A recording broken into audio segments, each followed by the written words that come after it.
വിശുദ്ധ യോഹന്നാൻ എഴുതിയ സുവിശേഷം അധ്യായം 5.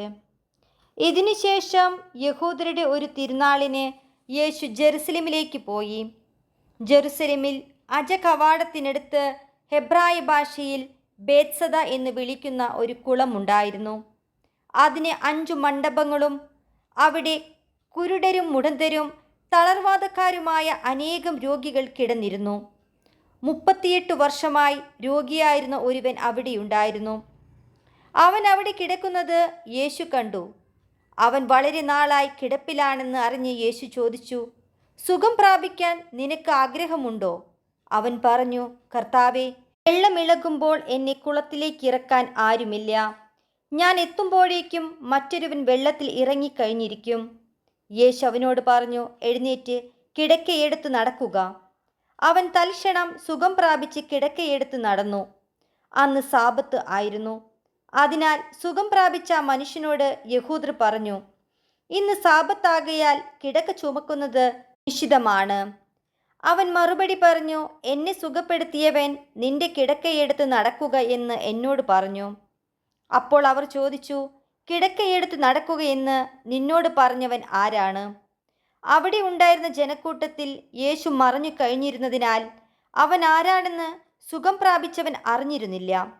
പിന്നീട് യേശു ദേവാലയത്തിൽ വെച്ച് അവനെ കണ്ടപ്പോൾ പറഞ്ഞു, ഇതാ, നീ സൗഖ്യം പ്രാപിച്ചിരിക്കുന്നു. കൂടുതൽ മോശമായതൊന്നും സംഭവിക്കാതിരിക്കാൻ മേലിൽ പാപം ചെയ്യരുത്. അവൻ പോയി യേശുവാണ് തന്നെ സുഖപ്പെടുത്തിയതെന്ന് യഹൂദരെ അറിയിച്ചു.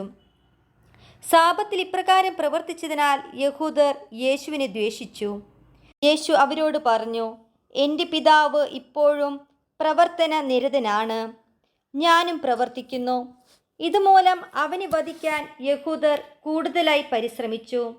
കാരണം അവൻ സാബത്തു ലംഘിക്കുക മാത്രമല്ല, തന്നെ തന്നെ ദൈവതുല്യനാക്കിക്കൊണ്ട് ദൈവത്തെ തൻ്റെ പിതാവെന്നും വിളിക്കുകയും ചെയ്തു. യേശു പറഞ്ഞു, സത്യം സത്യമായി ഞാൻ നിങ്ങളോട് പറയുന്നു, പിതാവ് ചെയ്തു കാണുന്നതല്ലാതെ പുത്രന് സ്വന്തം ഇഷ്ടമനുസരിച്ച് ഒന്നും പ്രവർത്തിക്കുവാൻ സാധിക്കുകയില്ല. എന്നാൽ പിതാവ് ചെയ്യുന്നതെല്ലാം അപ്രകാരം തന്നെ പുത്രനും ചെയ്യുന്നു. എന്തെന്നാൽ പിതാവ് പുത്രനെ സ്നേഹിക്കുകയും താൻ ചെയ്യുന്നതെല്ലാം അവനെ കാണിക്കുകയും ചെയ്യുന്നു. നിങ്ങൾ വിസ്മയിക്കത്തക്ക വിധം ഇവയേക്കാൾ വലിയ പ്രവൃത്തികളും അവിടുന്ന് അവനെ കാണിക്കും. പിതാവ് മരിച്ചവരെ എഴുന്നേൽപ്പിച്ച് അവർക്ക് ജീവൻ നൽകുന്നത് പോലെ തന്നെ പുത്രനും താൻ ഇച്ഛിക്കുന്നവർക്ക് ജീവൻ നൽകുന്നു.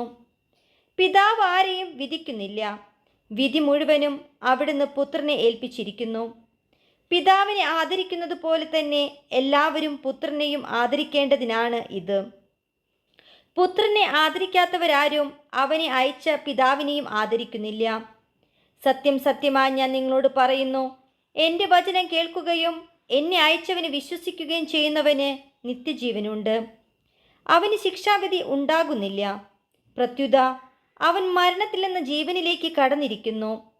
സത്യം സത്യമായി ഞാൻ നിങ്ങളോട് പറയുന്നു, മരിച്ചവർ ദൈവപുത്രൻ്റെ സ്വരം ശ്രവിക്കുന്ന സമയം വരുന്നു, അല്ല വന്നു കഴിഞ്ഞു. ആ സ്വരം ശ്രവിക്കുന്നവർ ജീവിക്കും. എന്തെന്നാൽ പിതാവിന് തന്നിൽ തന്നെ ജീവനുള്ളതുപോലെ പുത്രനും തന്നിൽ തന്നെ ജീവനുണ്ടാകാൻ അവിടുന്ന് വരം നൽകിയിരിക്കുന്നു. മനുഷ്യപുത്രനായതുകൊണ്ട് വിധിക്കാനുള്ള അധികാരവും അവന് നൽകിയിരിക്കുന്നു. ഇതിൽ നിങ്ങൾ വിസ്മയിക്കേണ്ട. എന്തെന്നാൽ കല്ലറുകളിലുള്ളവരെല്ലാം അവൻ്റെ സ്വരം ശ്രവിക്കുന്ന സമയം വരുന്നു. അപ്പോൾ നന്മ ചെയ്തവർ ജീവൻ്റെ ഉയിർപ്പിനായും തിന്മ ചെയ്തവർ ശിക്ഷാവിധിയുടെ ഉയിർപ്പിനായും പുറത്തു വരും. സ്വമേധയാ ഒന്നും ചെയ്യാൻ എനിക്ക് സാധിക്കുകയില്ല. ഞാൻ ശ്രവിക്കുന്നത് പോലെ ഞാൻ വിധിക്കുന്നു. എൻ്റെ വിധി നീതിപൂർവകവുമാണ്. കാരണം എൻ്റെ ഇഷ്ടമല്ല, എന്നെ അയച്ചവൻ്റെ ഇഷ്ടമാണ് ഞാൻ അന്വേഷിക്കുന്നത്.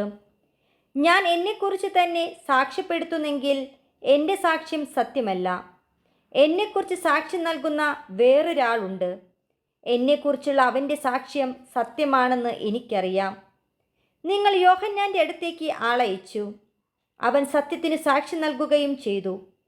ഞാൻ മനുഷ്യരുടെ സാക്ഷ്യം സ്വീകരിക്കുന്നു എന്ന് വിചാരിക്കേണ്ട. നിങ്ങൾ രക്ഷിക്കപ്പെടേണ്ടതിനാണ് ഞാൻ ഇതെല്ലാം പറയുന്നത്. കത്തിജ്വലിക്കുന്ന ഒരു വിളക്കായിരുന്നു അവൻ. അല്പസമയത്തേക്ക് അവൻ്റെ പ്രകാശത്തിൽ ആഹ്ലാദിക്കാൻ നിങ്ങൾ ഒരുക്കവുമായിരുന്നു. എന്നാൽ യോഹന്നാൻ്റെതിനേക്കാൾ വലിയ സാക്ഷ്യം എനിക്കുണ്ട്. എന്തെന്നാൽ ഞാൻ പൂർത്തിയാക്കാനായി പിതാവ് എന്നെ ഏൽപ്പിച്ച ജോലികൾ ഞാൻ ചെയ്തുകൊണ്ടിരിക്കുന്ന ജോലികൾ തന്നെ പിതാവാണ് എന്നെ അയച്ചതെന്ന് സാക്ഷ്യപ്പെടുത്തുന്നു. എന്നെ അയച്ച പിതാവ് തന്നെ എന്നെക്കുറിച്ച് സാക്ഷ്യപ്പെടുത്തിയിരിക്കുന്നു. അവിടുത്തെ സ്വരം നിങ്ങൾ ഒരിക്കലും കേട്ടിട്ടില്ല, രൂപം കണ്ടിട്ടുമില്ല. അവിടുന്ന് അയച്ചവനെ നിങ്ങൾ വിശ്വസിക്കാത്തതുകൊണ്ട് അവിടുത്തെ വചനം നിങ്ങളിൽ വസിക്കുന്നില്ല. വിശുദ്ധ ലിഖിതങ്ങൾ നിങ്ങൾ പഠിക്കുന്നു, എന്തെന്നാൽ അവയിൽ നിത്യജീവൻ ഉണ്ടെന്ന് നിങ്ങൾ വിചാരിക്കുന്നു. അവ തന്നെയാണ് എന്നെക്കുറിച്ച് സാക്ഷ്യം നൽകുന്നത്. എന്നിട്ടും നിങ്ങൾക്ക് ജീവൻ ഉണ്ടാകേണ്ടതിന് എൻ്റെ അടുത്തേക്ക് വരാൻ നിങ്ങൾ വിസമ്മതിക്കുന്നു. മനുഷ്യരിൽ നിന്ന് ഞാൻ മഹത്വം സ്വീകരിക്കുന്നില്ല. എനിക്ക് നിങ്ങളെ അറിയാം. നിങ്ങളിൽ ദൈവസ്നേഹമില്ല. ഞാൻ എൻ്റെ പിതാവിൻ്റെ നാമത്തിൽ വന്നിരിക്കുന്നു, എന്നിട്ടും നിങ്ങൾ എന്നെ സ്വീകരിക്കുന്നില്ല.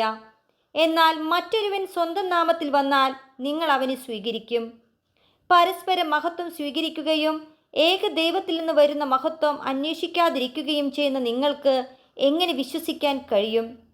പിതാവിൻ്റെ സന്നിധിയിൽ ഞാനായിരിക്കും നിങ്ങളെ കുറ്റപ്പെടുത്തുന്നത് എന്ന് നിങ്ങൾ വിചാരിക്കേണ്ട. നിങ്ങൾ പ്രത്യാശ അർപ്പിച്ചിരിക്കുന്ന മോശയായിരിക്കും നിങ്ങളെ കുറ്റപ്പെടുത്തുക. നിങ്ങൾ മോശയെ വിശ്വസിച്ചിരുന്നെങ്കിൽ എന്നെയും വിശ്വസിക്കുമായിരുന്നു, കാരണം എന്നെക്കുറിച്ച് അവൻ എഴുതിയിരിക്കുന്നു.